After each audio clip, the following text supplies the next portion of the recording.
It's hard to know exactly what the germ was, but I think it was just being a woman who grew up watching movies and, you know, going to university and all of the stuff where picking up drunk girls or sleeping with people when you were blackout drunk was just treated as a gag. Like there was nothing, like the first thing I said when I was pitching Promising Young Woman to everyone is there's nothing in it. There's literally nothing in it, including the worst thing in it that we haven't seen in a comedy and laughed at. The premise was, how could I hurt someone without touching them or threatening them in any way? How could I ruin someone's day? How could I completely terrify them without really doing anything?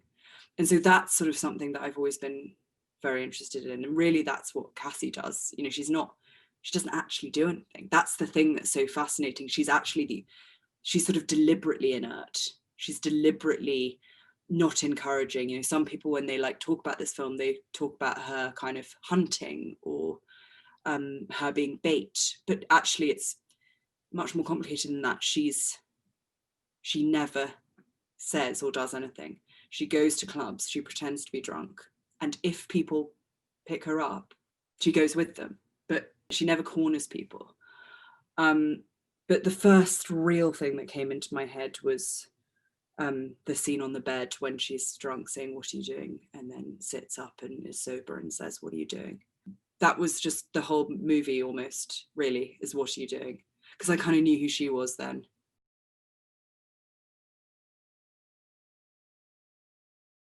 So then I think comedy is just a necessary part of this, because, you know, part of the design of the movie is for it to make people feel comfortable, to make them feel relaxed, so that you can then stick the knife in just when their belly's open. You know, it's kind of, I think otherwise it's just relentless. And you know, and sort of just on a personal note, when I think of the conversations that I've had with my friends about this kind of stuff, or anything incredibly difficult, that's when people I know are at their most savagely funny, their most kind of, you know, it's a defense mechanism.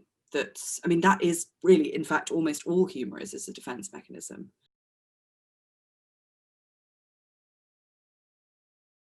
And so I said to Adam, like, this is, you are in a rom-com, you're the hero, you're the lead of this movie, but you're just basically playing the scene solo.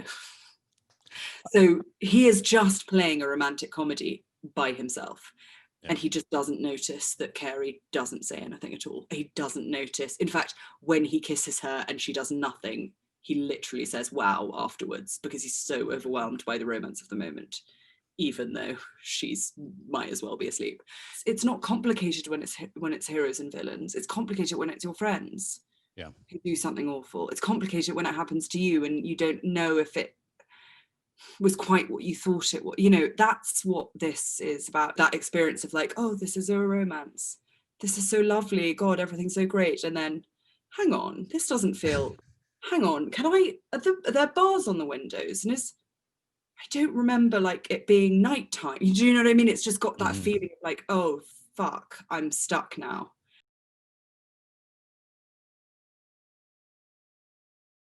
The truth is, I love all this stuff. I love Paris Hilton. I love Britney Spears. I love clothes. I love manicures. It's interesting and it's useful that those things are disregarded and belittled in our culture.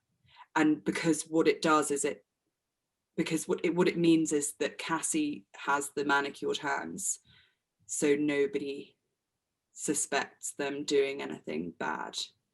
You know, it's just such a lie. Such a lie that if you like pink, you're not roiling with fury and homicidal or interesting or clever, whatever it is. And so for me, it was also about making a film that I would want to watch and not use Britney Spears or Paris Hilton, ironically, use them because I love them. And I think those songs are incredibly powerful. And you can use that kind of well-worn, beloved stuff, you know, to set your trap.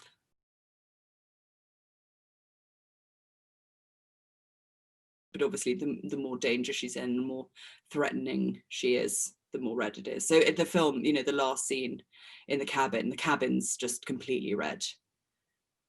that room. Yeah, little halo.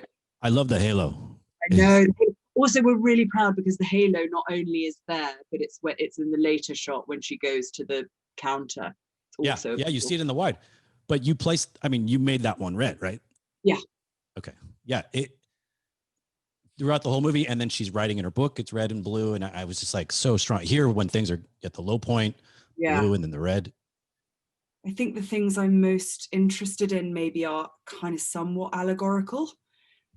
And there's something very powerful about all of those stories, that the kind of biblical stories, or the Greek and Roman stories, or, you know, the sort of those journey stories where you learn a lesson along the way.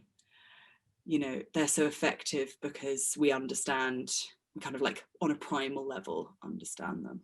Yeah, it's effective. And so I feel like, although this is a very specific film about a very specific woman, it's also a kind of allegory, and it's also got a lot of fairy tale imagery and all of that kind of stuff, because it's certainly, to me, speaks to a much bigger thing, which is a kind of parable of you know, the unbelievably fraught relationship between the sexes.